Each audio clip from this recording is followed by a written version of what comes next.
Hello friends, I, Dr. C.S. Prashant P. Patel, welcomes you in my YouTube channel PMP. तो ચાલો દીકરાઓ શરૂ કરીએ બજાર ક્રિયા અંકુશ the last chapter for sem 4 VNSU business administration subject Gujarati medium. આજના વિડીયોની અંદર આપણે ટોટલ 3 પ્રશ્ન જોઈશું. બજાર ક્રિયા અંકુશ એટલે શું અને તેના ઉદ્દેશ, બજાર ક્રિયા અંકુશના ફાયદા અને બજાર ક્રિયા અંકુશની પ્રક્રિયા. તો ચાલો શરૂ કરીએ ચેપ્ટરને. સૌથી પહેલાં તો બેસિક સમજીએ કે ભાઈ બજાર ક્રિયા અંકુશ એટલે શું. બટ અવશ્ય આપણે આપણા પ્રોડક્ટને વેચવા માટે બધી જ પ્રવૃત્તિ કરીએ છીએ. દરેક પ્રકારનું માર્કેટિંગ આપણે કરીએ છીએ. જાહેરાત આપીએ છીએ ન્યૂઝપેપરમાં, ટીવીની અંદર કે પછી કોઈ પણ જગ્યાએ પર્સનલ વ્યક્તિગત વેચાણ કરીએ છીએ. આપણે સેલ્સમેન રાખીએ છીએ જે ઘરે ઘરે જઈને દરેક વ્યક્તિને આપણા કંપનીના ગ્રાહક બનાવવાની કોશિશ કરે છે. ફ્રીમાં સેમ્પલ આપીએ છીએ. તો ઘણા બધા ખર્ચા આપણે માર્કેટિંગની પાછળ કરીએ છીએ. તો એનો મતલબ એ નથી કે આડેધડ તમે પૈસા વાપરી દો. પૈસા ખર્ચ કરવા એક યોગ્ય વસ્તુ છે, કેમ કે આજે જે તમે ખર્ચ કરો છો એ આગળ જઈને ગ્રાહકના સ્વરૂપમાં તમને મળવાનું છે. પણ એનો મતલબ એ પણ નહીં કે એકદમ આંધળો ખર્ચ એની પાછળ તમે કરવા લાગો. તમે જે માર્કેટિંગ કરી રહ્યા છો તેના પર તમારું કંટ્રોલ હોવું જરૂરી છે. એના પર તમારો અંકુશ હોવો જરૂરી છે. જે પણ બજાર ક્રિયા તમે કરી રહ્યા છો તેના પર જો તમારો અંકુશ હશે તો તમે યોગ્ય રીતે બજાર ક્રિયા કરી શકો. અને એ પણ જે ખર્ચ, જે બજેટ તમે બનાવ્યું છે તે મુજબ. જો બજાર ક્રિયા પર તમારો અંકુશ નહીં હશે તો તમારા સેલ્સમેન આડેધડ કામ કરશે, તમારા પૈસા આડેધડ વપરાશે અને એમાં કંઈ રિટર્ન મળશે કે નહીં એની કોઈ ગેરંટી તમને મળવાની નથી. એટલે બજાર ક્રિયા પર અંકુશ હોવો જરૂરી છે. માર્કેટિંગ પર તમારો કંટ્રોલ હોવો ખૂબ જરૂરી છે. તો આ જ વસ્તુ વ્યાખ્યાના સ્વરૂપમાં જોઈએ. કેટલીક બાબતો પર નાણાં ગુમાવવા એ કાંઈ ધંધાકીય ગુનો નથી, પરંતુ નાણાં વેડફાય છે એ અંગેની અજ્ઞાનતા એ જરૂરી ગુનાહિત કૃત્ય ગણાય. કે ભાઈ તમે પૈસા ખર્ચ કરો ને તે ખોટું નથી, પણ આડેધડ પૈસા ખર્ચ કરો જેમાં તમને નોલેજ નથી અને તમે કંઈ પણ વિચાર્યા વગર પૈસા ખર્ચ કર્યા જ જાઓ છો, તો હવે આ એક ગુનાહિત પ્રવૃત્તિ ગણાય. કેમ કે તમારો હવે ખર્ચ પર કંટ્રોલ નથી. એટલે માર્કેટિંગ પર કંટ્રોલ હોવો ખૂબ જરૂરી છે. બીજી એક વ્યાખ્યા છે સામાન્ય ભાષામાં કે વેચાણ કાર્ય ઉપર અંકુશની જોગવાઈનો મુખ્ય આશય વેચાણ કાર્યમાં રહેલી મર્યાદાઓ શોધી કાઢી તેમને દૂર કરવાનો હોય છે. ભાઈ તમે જે પણ પ્રવૃત્તિઓ કરો છો તમારા વેચાણ વધારવા માટે, એમાં જે પણ ખોટી વસ્તુ છે જેમાં તમારા પૈસા જઈ રહ્યા છે તો એ વસ્તુને તમે હટાવી દો ને. તમે કરો માર્કેટિંગ કરો, પણ ફાલતુ ખર્ચા નહીં કરો કે ભાઈ એવા ખર્ચા કરો છો જેમાંથી તમને કંઈ મળવાનું જ નથી. તો એવી વસ્તુને તમે બાકાત કરી દો તમારા બજાર ક્રિયાની પ્રક્રિયામાંથી. એટલે તમે યોગ્ય જગ્યાએ ખર્ચા કરો. એટલે તમે જ્યારે માર્કેટિંગ પર પોતાનો કંટ્રોલ કરો છો એને આપણે શું કહીએ છીએ? બજાર ક્રિયા અંકુશ. એટલે એક વસ્તુ બહુ કોમન થઈ ગઈ, ક્લિયર વ્યાખ્યા, જે આપણા દરેક ક્વેશ્ચનમાં કોમન હશે. હવે મેઇન ક્વેશ્ચન તરફ આગળ વધીએ. બજાર ક્રિયા અંકુશની જરૂરિયાતો કે ઉદ્દેશો કે હેતુઓ. કેમ આપણે બજાર ક્રિયા કરવાની જરૂર છે? એના ઉદ્દેશ શું છે? ઉદ્દેશ નંબર 1, વેચાણ ખર્ચ પર અંકુશ. જો તમે બજાર ક્રિયા અંકુશ કરો છો તો તમે પૈસા બહુ સમજી વિચારીને વાપરશો. જનરલી કેવું થાય છે કે વ્યક્તિઓ પોતે જે બિઝનેસમેન છે એ લોકો વધારે મગજ વાપર્યા વગર શું કરે? માર્કેટિંગ કર્યા જ કરે. એમને એવું લાગે કે જેટલું માર્કેટિંગ કરશો ને લોકો તમારી પાસે આવશે. એની શું ગેરંટી છે? ઘણા ખરા લોકો તો પોતાના પ્રોડક્ટની કિંમત સમજો 100 રૂપિયા છે તો એમાંથી 50 રૂપિયા તો માર્કેટિંગ પાછળ જ ખર્ચી નાખે. એટલે જે પણ આવક થાય એના 50થી 60% લોકો 60% કિંમત એ લોકો માર્કેટિંગમાં વાપરી નાખે છે. તો તમારા હાથમાં શું બચશે? કંઈ જ નહીં. પછી તમે નુકસાન જ કરશો. તો આ પરિસ્થિતિ ઊભી ના થાય તે માટે આપણે શું કરીએ છીએ? બજાર ક્રિયા અંકુશ કરીએ છીએ. તો સૌથી પહેલો ઉદ્દેશ છે બજાર ક્રિયા અંકુશ માટેનો કે વેચાણ ખર્ચ પર અંકુશ રહે. બીજું, વેચાણ પ્રવૃત્તિમાં સમતુલા જાળવવી. હવે ઘણીવાર કેવું થાય છે કે કંપની મલ્ટિપલ પ્રોડક્ટ બનાવતી હોય, એક જ પ્રોડક્ટ નહીં બનાવે, ઘણા બધા પ્રોડક્ટ બનાવે, ક્લિયર, 4 થી 5 અલગ અલગ વસ્તુ બનાવતી હોય, તો કંપની ભલે 4-5 વસ્તુ બનાવતી હોય તો એનો મતલબ એ નથી કે એ એક જ વસ્તુ પર ધ્યાન આપશે. એ ટ્રાય કરશે કે બધી જ 5 વસ્તુ વેચાય, કેમ કે 5 પાછળ મશીનરી લાગેલી છે, 5 પાછળ લેબર લાગેલા છે, પૈસા લાગેલા છે, તો બધું જ વેચાવું જોઈએ. તો આ કારણથી આપણે બજાર ક્રિયા પર અંકુશ કરવું જરૂરી છે. જો તમે બજાર ક્રિયા પર અંકુશ નહીં કરશો ને તો શું થશે ખબર છે? ખાલી અમુક પ્રોડક્ટ જ વેચાશે જે સસ્તા હશે. તમારો ભલે તમે માર્કેટિંગ બધા માટે કરો છો, તો જો તમે કંટ્રોલ કરીને માર્કેટિંગ કરશો ને તો તમારા બધા જ પ્રોડક્ટ બરોબર વેચાશે. ક્લિયર? તો આ વસ્તુ પર ધ્યાન રાખવાનું કે તમે જ્યારે બજાર ક્રિયા કરો છો તો ધ્યાન આપવાનું કે જેમ કે આપણા માતા પિતા હોય, 3 ભાઈ બહેન હોય તો ત્રણે પર સરખું જ ધ્યાન આપે. ક્લિયર? કોઈ એક એમની માટે પરાયો નથી, બરાબર? તો કહેવાનો મતલબ એ જ છે, કંપનીના 5 પ્રોડક્ટ છે તો એ કંપનીના બાળકની રીતે છે, તો કંપની 5 પ્રોડક્ટ સારા રીતે વેચાય એની સંપૂર્ણ કોશિશ કરશે. પર એ ક્યારે થશે? જ્યારે તમારો બજાર ક્રિયા પર અંકુશ હશે ત્યારે. તો આ એનો બીજો ઉદ્દેશ છે કે કેમ આપણે બજાર ક્રિયા અંકુશ કરીએ છીએ, જેથી કરીને વેચાણ પ્રવૃત્તિમાં સંતુલન જોવા મળી શકે. ત્યારબાદ છે વેચાણ વિસ્તારોમાં વેચાણની સમતુલા જાળવવી. હવે ઘણીવાર કેવું થાય, અમુક વિસ્તારમાં તમારો પ્રોડક્ટ બહુ સારો વેચાતો હોય અને અમુકમાં કોઈ ખરીદવા જ નથી આવતું. ફોર એન એક્ઝામ્પલ, સુરતના અમુક વિસ્તારમાં તમારો પ્રોડક્ટ એકદમ જ વધારે વેચાય છે, બહુ ફેમસ છે. કતારગામ, વરાછા, અમરોલી, સુરત સ્ટેશન, આ બધા વિસ્તારમાં તમારો પ્રોડક્ટ એકદમ અફલાતુન વેચાય છે. અને શહેરની બીજી તરફ અડાજણ, વેસુ, અલથાણ કે ઉધના, આ બાજુ તમારો પ્રોડક્ટ બિલકુલ પણ નથી વેચાતો, કોઈ ખરીદવા જ નથી માગતું. તો કેમ આવું? તો આ જ કારણસર આપણે બજાર ક્રિયા અંકુશ કરવાની જરૂર છે. એના કરતાં એક કામ કરો, પછી ત્યાં તમારે કોઈ પણ માર્કેટિંગની પ્રવૃત્તિ કરવાની જરૂર નથી અને કોઈ બીજું માર્કેટ ગોતી લો, અથવા તો એટલું માર્કેટિંગ કરો કે પછી ત્યાંના લોકો પણ તમારો પ્રોડક્ટ ખરીદવા જ લાગે. તો બજાર ક્રિયા અંકુશ જો તમને કરતાં આવડશે તો તમે વિસ્તારમાં પણ સંતુલન કરી શકશો. એવું નહીં કે તમે એક જ વિસ્તારમાં વેચાઓ છો, તમે બધા જ વિસ્તારમાં સંતુલિત રીતે વેચાઓ. એ હેતુસર આપણે શું કરીએ છીએ? બજાર ક્રિયા અંકુશ કરીએ છીએ. સેલ્સમેનની પ્રવૃત્તિઓ પર અંકુશ. મેં તમને કહ્યું જેમ કે સેલ્સમેન જે છે એનું કામ કરે છે, પણ એનું રિઝલ્ટ તમને નથી મળતું, પ્રોડક્ટ હજી એટલા નથી વેચાઈ રહ્યા, તો આ તો બધો ખર્ચો તમને માથે પડી રહ્યો છે. તમે વેચાણ માટે બધી જ પ્રવૃત્તિ કરી, કેટલા બધા તમે સેલ્સમેન રાખ્યા તો પણ વેચાતું નથી. હવે તમારે માર્કેટિંગ પર અંકુશ કરવાની જરૂર છે. એનું કારણ વિચારો, કેમ આટલું બધું કર્યા પછી પણ કસ્ટમર નથી આવતા? કદાચ બની શકે તમારા સેલ્સમેનમાં એટલી તાકાત નથી કે ગ્રાહકને ખેંચી શકે, અથવા સેલ્સમેનનું વર્તણૂક બરોબર નથી. તો એટલે કહેવાનો મતલબ શું છે? સેલ્સમેન પર પણ કંટ્રોલ કરતાં શીખો.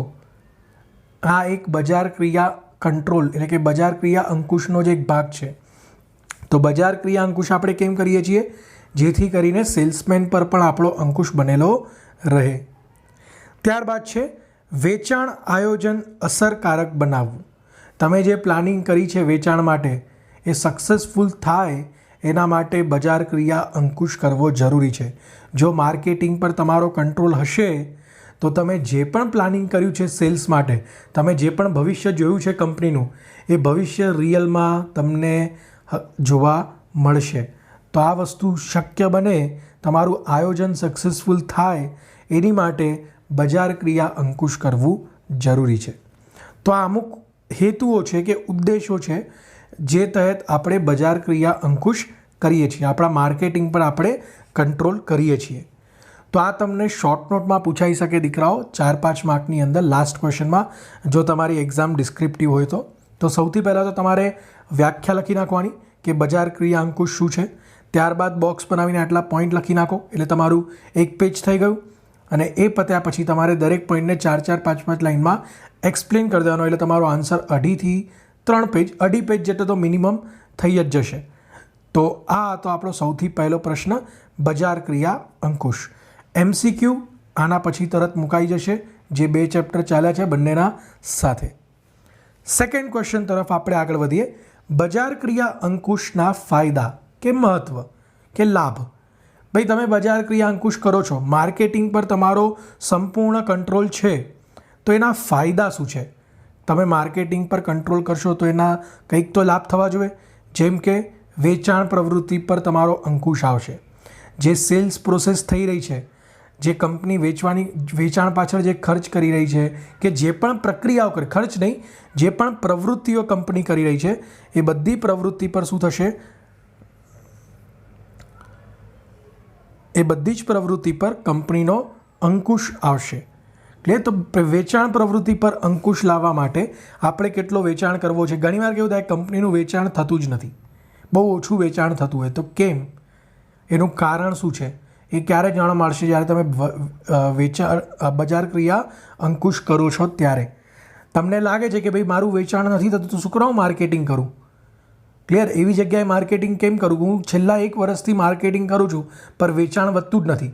એનો મતલબ એ થયો કે તમારા માર્કેટિંગના પૈસા પાણીમાં જઈ રહ્યા છે. એના કરતાં બીજા વિસ્તારમાં માર્કેટિંગ કરો ને, કદાચ ત્યાં વેચાતું થઈ જાય. ખોટા પૈસા અહીંયા ખર્ચ કરો છો. તો સૌથી પહેલો ફાયદો એ થાય, જ્યારે તમે પોતે માર્કેટિંગ પર કંટ્રોલ કરવા ઉતરી જાઓ ત્યારે વેચાણ પ્રવૃત્તિ તમારા હાથમાં આવે અને તમે યોગ્ય જગ્યાએ પ્રવૃત્તિ કરવા લાગો છો. સેકન્ડ પોઈન્ટ છે વાજબી નફો પ્રાપ્ત થાય. તમે જ્યારે માર્કેટિંગ પર પોતાના હાથમાં બધો કંટ્રોલ લઈ લો છો, પૂરું માર્કેટિંગ તમે કંટ્રોલ કરશો, ખોટો એક પણ રૂપિયો ખર્ચ નહીં થશે, તો ઓવરઓલ તમે ફરીથી નફામાં આવી જશો. કેમ કે તમે ફાલતુ પૈસા બગાડવા નથી દેતા, યોગ્ય જગ્યાએ જ માર્કેટિંગ કરો છો અને યોગ્ય જગ્યાએ માર્કેટિંગ થવાથી તમારું વેચાણ પણ વધે છે.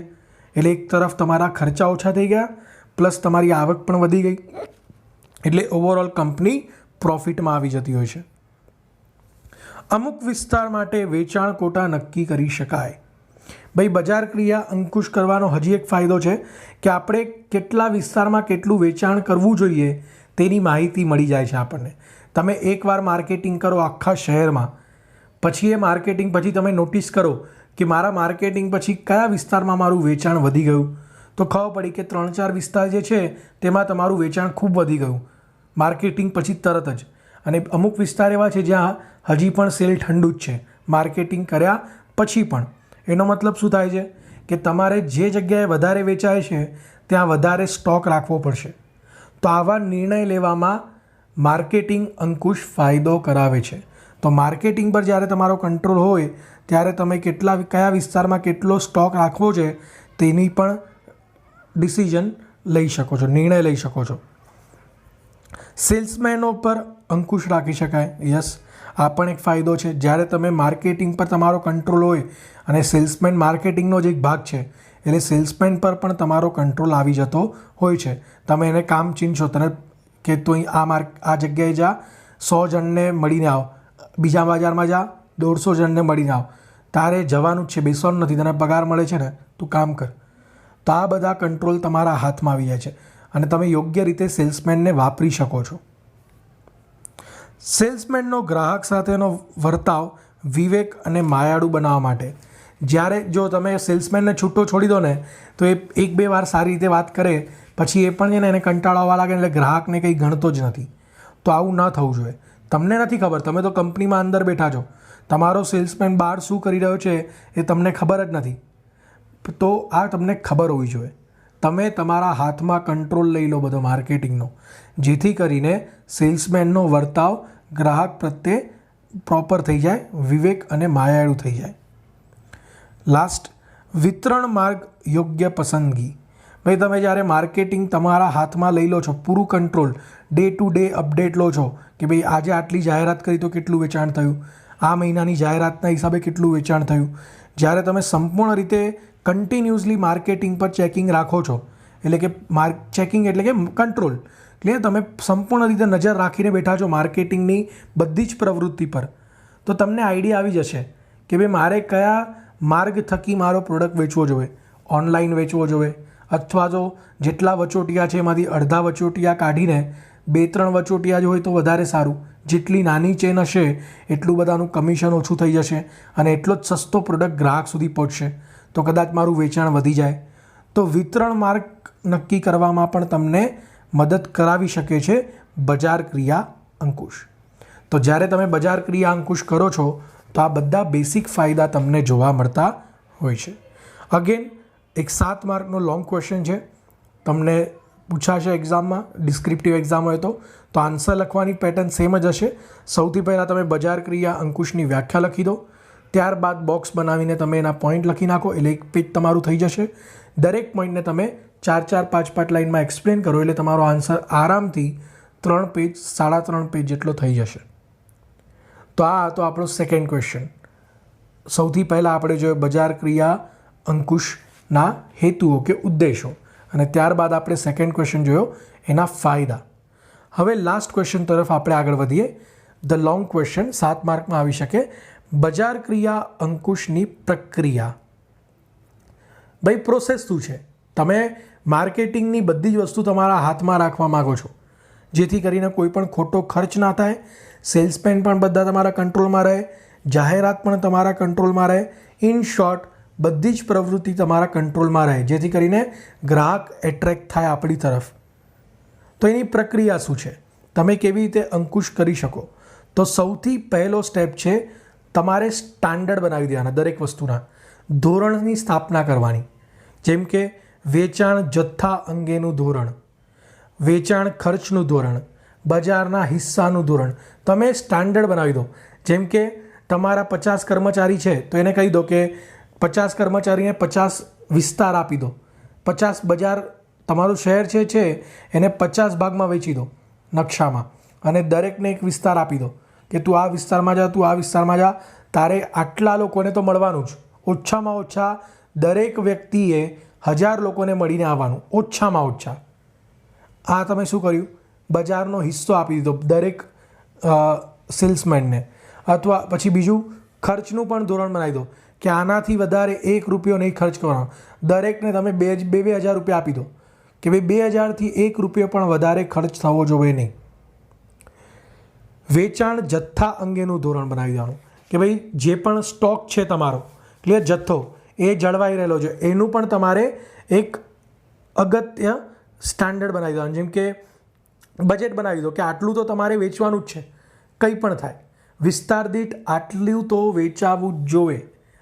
તમે વેચાણનો પણ જથ્થો નક્કી કરી દો, એટલે એ કેટલો ખર્ચ કરી શકે તે પણ નક્કી કરી દેવાનું, એ કેટલા વિસ્તારમાં કોને મળશે ટાર્ગેટ આપી દેવાનો, અને કેટલું વેચાણ થવું જ જોઈએ કે ભાઈ 1 લાખનું તો વેચાણ વ્યક્તિએ કરવાનું છે વર્ષની અંદર મિનિમમ. તો આ તમે સ્ટાન્ડર્ડ બનાવી દો. તો આવા બધા ધોરણો નક્કી કરી નાખો. એટલે શું થાય? આનો મતલબ શું થયો કે તમે બધી જ પ્રવૃત્તિ પર કંટ્રોલ કરી રહ્યા છો. ખર્ચ પર તમારો કંટ્રોલ છે, બજાર પર તમારો કંટ્રોલ છે, વેચાણ પર તમારો કંટ્રોલ છે, અને ઓવરઓલ સેલ્સમેન પર પણ તમારો કંટ્રોલ છે, અંકુશ છે. ક્લિયર? એટલે સૌથી પહેલાં તો તમે શું કરો? સ્ટાન્ડર્ડ નક્કી કરી દો દરેક સેલ્સમેન માટે કે તારે આટલા વિસ્તારમાં આટલા લોકોને મળવાનું જ, તારે આનાથી વધારે ખર્ચ નહીં કરવાનો, અને તારે મિનિમમ આટલું વેચાણ તો કરવાનું જ. તો જ તો માર્કેટિંગનો કોઈ મતલબ નીકળે. માર્કેટિંગ કરી રહ્યા છીએ, આટલો બધો ખર્ચો કરી રહ્યા છીએ, બધાને 50 જણને તમે પગાર આપો છો, પ્લસ 2,000 રૂપિયા ખર્ચ માટે અલગથી આપો છો, તો તમે પણ રિટર્ન એટલું એક્સપેક્ટ કરતા હશો કે આટલું 1 લાખનું વેચાણ તો એક વ્યક્તિ લઈને જ આવે આપણી માટે આખા વર્ષની અંદર. તો આ હેતુસર આપણે શું કરવું જોઈએ? સ્ટાન્ડર્ડ ધોરણની સ્થાપના કરવી જોઈએ. ચાલો, ધોરણની સ્થાપના થઈ ગઈ. હવે સ્ટેપ નંબર 2, ખરેખર થઈ રહેલ કાર્ય અંગે માહિતી મેળવવાની. હવે 50ને બોલાવવાના અને પૂછી લેવાનું કે તમને 2,000 આપેલા, કેટલો ખર્ચ કર્યો? કોઈએ 2,000થી વધારે ખર્ચ તો નથી કર્યો ને? અને જે ઓછો કર્યો છે તો બાકીના વધેલા પૈસા આપી દો. બજારના તમે ભાગલા કરેલા, તો શું દરેક તમને જે કીધેલું કે દિવસમાં 1000 લોકોને મળવાનું, તો શું તમે 1000 લોકોને મળ્યા છો તેની માહિતી લેવાની.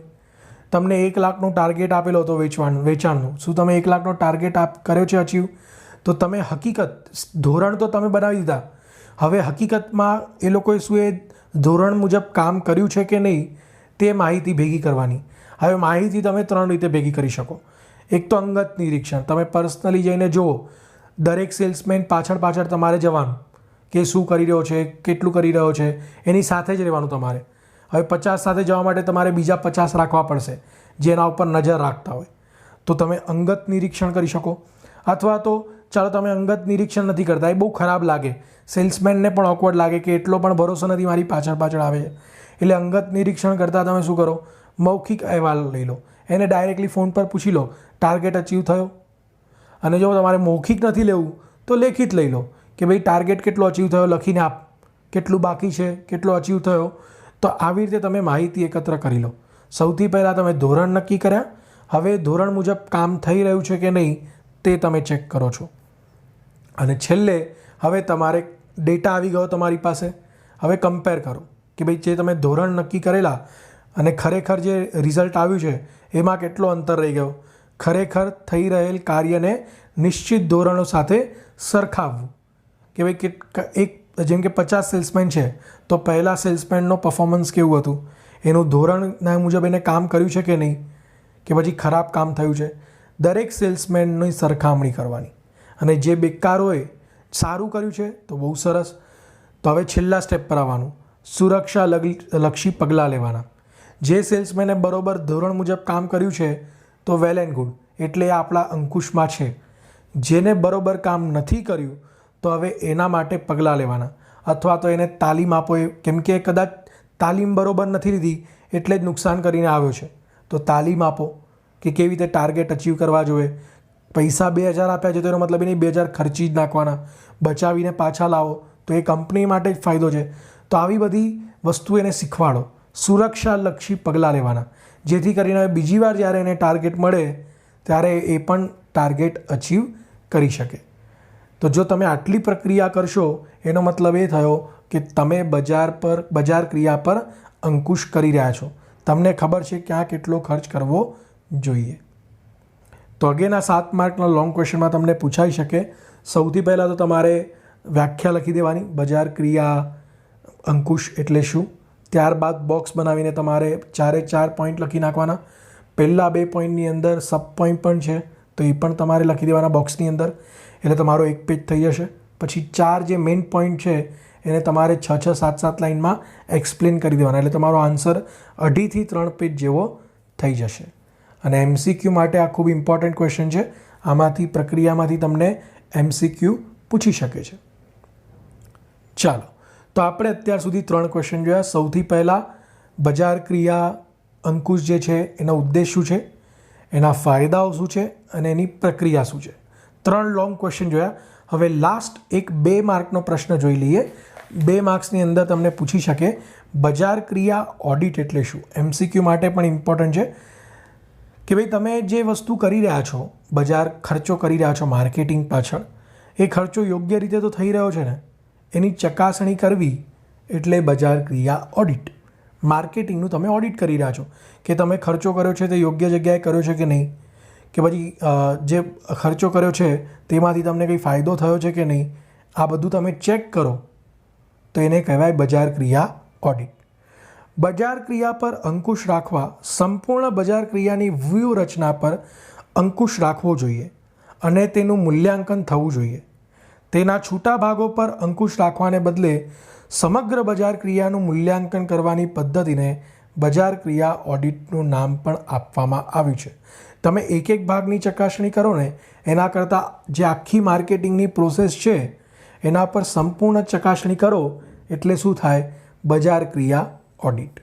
અહીંયા તમને કહ્યું છે કે અત્યાર સુધી બજાર ક્રિયાના જુદા જુદા ભાગો, વસ્તુની ગુણવત્તા, વેચાણ પ્રત્યેનો પ્રયત્નો, વિતરણ માર્ગો વગેરેના અલગ અલગ નિયંત્રણ માટે પ્રયત્ન થતા, પરંતુ હવે આધુનિક વલણ સમગ્ર બજાર ક્રિયાનું મૂલ્યાંકન કરવાનું છે. હવે મોડર્ન ટાઈમમાં આપણે એક વસ્તુ પર ચકાસણી નથી કરતા, આપણે ઓવરઓલ બધું એકસાથે જ જોઈ લઈએ છીએ, એકસાથે જ ચેકિંગ કરી લઈએ છીએ કે ભાઈ ખોટા પૈસા તો ખર્ચ નથી થઈ રહ્યા. એને કહેવાય છે બજાર ક્રિયા ઓડિટ. એક સામાન્ય વ્યાખ્યા આપેલી છે હાર્ડવુડ મેરિલ દ્વારા કે ભાઈ માર્કેટિંગ એટલે સંપૂર્ણ બજાર ક્રિયાનું પદ્ધતિસરનું ટીકાત્મક અને નિષ્પક્ષ અવલોકન અને મૂલ્યાંકન. તમે જે બજાર ક્રિયા પાછળ ખર્ચ કરી રહ્યા છો, જે અલગ અલગ પ્રવૃત્તિઓ કરી રહ્યા છો, એ કેવી છે, સારી છે કે ખોટી છે, ખરાબ છે, એનું અવલોકન કે મૂલ્યાંકન જ્યારે કરવામાં આવે તો એ વસ્તુ એટલે શું, બજાર ક્રિયા ઓડિટ. ક્લિયર? તો આ એક શોર્ટ ક્વેશ્ચનમાં 2 માર્કમાં ટૂંકા જવાબમાં તમને પૂછી શકે. તો આ જે પેરેગ્રાફ છે 3, એ 3 પેરેગ્રાફ તમારે લખી દેવાના. That will be enough four 2 marks. જો દીકરાઓ તમને વિડીયો પસંદ આવ્યો હોય તો ચેનલને સબસ્ક્રાઈબ જરૂર કરજો. આના પછી આપણે MCQ વિડીયો આવવા દઈશું, જે 2 ચેપ્ટર આપણે લાસ્ટમાં કર્યા છે, બજાર ક્રિયા અંકુશ અને બજાર ક્રિયા સંશોધન. તો આ બંનેના MCQs તમને નેક્સ્ટ પાર્ટમાં જોવા મળશે. તો જો તમને વિડીયો પસંદ આવે તો ચેનલને સબસ્ક્રાઈબ કરજો અને બની શકે તો વિડીયોને શેર પણ કરજો. Thank you so much.